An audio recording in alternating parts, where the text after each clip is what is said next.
Hello friends, welcome to the new episode of my channel. আমি অরিত্র। তো এখন এই ভিডিওর মধ্যে আমরা কথা বলেছি বাংলা সেরা ভূতের গল্প বলে যে সিরিজটা, যেটা সিজন 1 আরো আনন্দ অ্যাপে চলে এসেছিল, যেটা ডিরেক্ট করেছিল অভিরূপ ঘোষ। এবার আপনারা যারা অভিরূপ ঘোষের কাজ দেখেছেন, তিনি জম্বি ফিল্ম বানান, তিনি মানে একদম পুরো যাকে রহস্য রোমাঞ্চ আমরা বলি, পাল্প ফিকশন, তো সেই জনারে কাজ করেন। তো অভিরূপ ঘোষের কিন্তু একটা কাল্ট ফলোয়িং আছে, তার মধ্যে আমিও একজন। তো এই আরো আনন্দের যে অ্যাপে ওই যে কাজটা এসেছিল বাংলা সেরা ভূতের গল্প, তার সিজন 2 এসছে এবারে।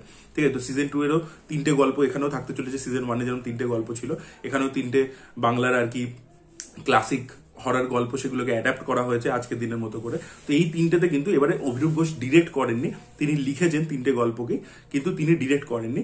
এবারে ডিরেক্ট করেছে তারই যারা অ্যাসিস্ট্যান্ট ছিল তারা ডিরেক্ট করেছে। 3জন ডিরেক্টর রয়েছে, অভিরূপ দলাই, এর সাথে রয়েছে হচ্ছে সর্বজিৎ, আর তার সাথে রয়েছে সুমন। তো এরা 3জন মিলে ডিরেক্ট করেছেন 3টে এপিসোড। তো বাঁদরের পা বলে একটি গল্প রয়েছে, যেটা এসে গেছে, যেটা প্রথম এসছে আর কি, রিলিজ করেছে। তার পরবর্তীতে এসছে যোগ্য বলে একটি কাজ, এবং তৃতীয় যে কাজটা আসতে চলেছে সেটার নাম হচ্ছে ঢাকি বলে, যেটা খুব শীঘ্রই রিলিজ করবে। আমি ঢাকিটা অলরেডি দেখে নিয়েছি স্ক্রিনারের সাথে।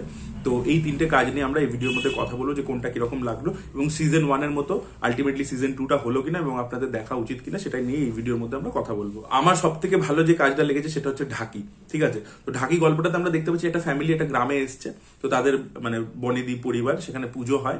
এবার সেখানে কিছু রুলস এন্ড রেগুলেশন আছে। ঠিক আছে, তো একটা তো জাতপাতের ব্যাপার আছে, যে অব্রাহ্মণরা পুজোর মধ্যে পার্টিসিপেট করতে পারবে না, এই ধরনের জিনিসপত্র আমরা দেখতে পাই।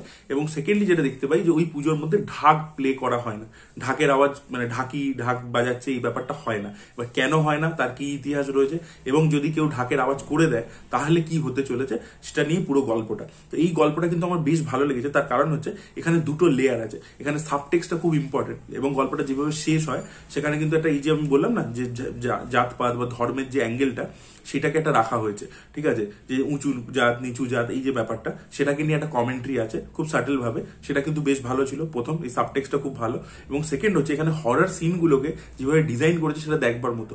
বেশি ভূতকে রিভিল করেনি। ঠিক আছে, ভূতটাকে না মানে ঢাকের আওয়াজের সাথে সাথে মিশিয়ে এমন ভাবে জিনিসটাকে ডিজাইন করেছে, সেটা দেখতে খুব ভালো লাগে। তো সেই জিনিসটার জন্য মানে হরারটাকে খুব ইন্টেলিজেন্টলি ট্রিট করা, অ্যাট দ্য সেম টাইম যে সাবটেক্সটার জন্য, সেই সবকিছু মিলিয়ে আমার কিন্তু বেশ ভালো লেগেছে। এবং গল্পটার মধ্যে একটা স্কেল আছে, গল্পটা যেখান থেকে শুরু হয় একটা প্রচন্ড পুরোনো পিরিয়ড থেকে শুরু হয়, এবং সেখান থেকে প্রেজেন্ট ডেতে আসে। তো সেই পিরিয়ডটাকেও বেশ ভালোভাবে দেখিয়েছে, ছোটোর মধ্যেই কিন্তু ভালো দেখেছে। তো সবচেয়ে ভালো আমার ঢাকি গল্পটাই লেগেছে। এর পরবর্তীতে যে গল্পটা আমার সবচেয়ে ভালো লেগেছে সেটা হচ্ছে বাঁদরের পা। বাঁদরের পা যে অরিজিনাল গল্পটা আছে, সেখানে না একটা আনসার্টেন ব্যাপার ছিল, যে আদৌ এটা ওই বাঁদরের পাটার জন্যই হচ্ছে, নাকি এইটা পুরোটাই হচ্ছে লোকটা আর কি মনে মনে ভাবছে, মানে এটা পুরোটাই কোইন্সিডেন্স, সেই একটা ব্যাপার কিন্তু ছিল। কিন্তু অভিরূপ ঘোষ এটাকে যেভাবে অ্যাডাপ্ট করেছেন, সেখানে কিন্তু তিনি পুরোপুরি ভৌতিক দিকটাকেই দেখেছেন। তিনি ওই যে একটা যে একটা দোলাচলের ব্যাপার, সেটাকে কিন্তু রাখেননি, সেটাকে মেনটেন করেনি, তিনি পুরোপুরি স্ট্রেট আউট ভূত দেখিয়ে দিয়েছে। তো এই এপিসোডটারও হরার সিকোয়েন্সেস গুলো বেশ ভালো করে ডিজাইন করা, এবং এই বাঁদরের পাটা কিভাবে এই লোকটার কাছে আসছে, কি হচ্ছে, সেগুলো খুব ইন্টারেস্টিং ভাবে করা। এবং স্পেসিফিক্যালি বলবো এই এপিসোডটার মধ্যে এই যে আমরা প্রস্থেটিক মেকআপের কাজ বলি না, সেটা কিন্তু বেশ ভালো হয়েছে।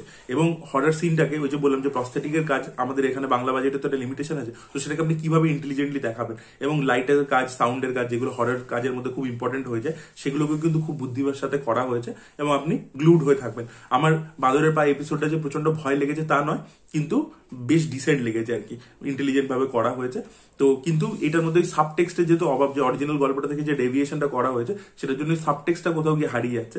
যে ওটা মানে এখানে একটা মেসেজিং রয়েছে, যে আপনি যদি কিছুর জন্য প্রচন্ড বেশি লোভ করেন, তাহলে সেটা আপনার দিকে ঘুরে আসবে, মানে আপনাকে আর কি হান্ট করবে। তো সেই ব্যাপারটা রয়েছে, সেই মেসেজিংটা রয়েছে, কিন্তু কোথাও গিয়ে অরিজিনাল গল্পটার মধ্যে যে ব্যাপারটা ছিল, যে একটা মানে আদৌ এটা সত্যি কি সুপার ন্যাচারাল ব্যাপার, নাকি এটা পুরোটাই কোইন্সিডেন্স, সেই ব্যাপারটা কোথাও গিয়ে সরে যাচ্ছে। তাই জন্য আমার এটা একটু মানে অরিজিনালের থেকে একটু খাটো লেগেছে। তো তাই জন্য এটাকে আমি 2 নম্বরে রেখেছি। তৃতীয় নম্বরে আমি রেখেছি যোগ্য বলে কাজটা, যেটা এই রিসেন্টলি আরো আনন্দ অ্যাপে রিলিজ করেছে। তো এই কাজটা আমি 3 নম্বরে রেখেছি। এখানেও কিন্তু হরার সিকোয়েন্সেস গুলো খুব ভালো করে করা হয়েছে। এটা তো প্রস্থেটিকের কাজ খুব ভালো, সাউন্ডের কাজ, লাইটের কাজ খুবই ভালো হয়েছে, এবং পারফরমেন্সেসও প্রত্যেকের ভালো, যুদাজিৎ রয়েছে, বিবৃতি রয়েছে, তাদের কিন্তু অভিনয় বেশ ভালো ছিল।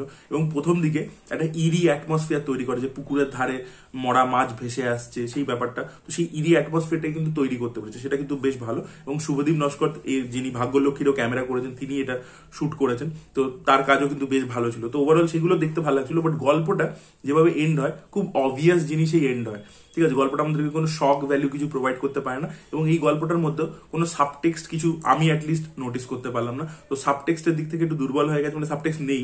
আর গল্পটা যে দিকে শেষ হয় সেটা হচ্ছে খুব অবভিয়াস, বাট এখানে হরার সিকোয়েন্সেস গুলো বেশ ভালোভাবে ওয়ার্ক করেছে, সেটা এঙ্গেজিং লাগছিল দেখতে, কিন্তু সাবটেক্সটের অভাব ছিল। তো ওভারঅল মিলিয়ে বাংলার স্ট্যান্ডার্ডে আমি দাঁড়িয়ে যদি বিচার করি, বাংলার সেরা ভূতের গল্প কিন্তু সিজন 2টাও বেশ ভালো একটা কাজ হয়েছে।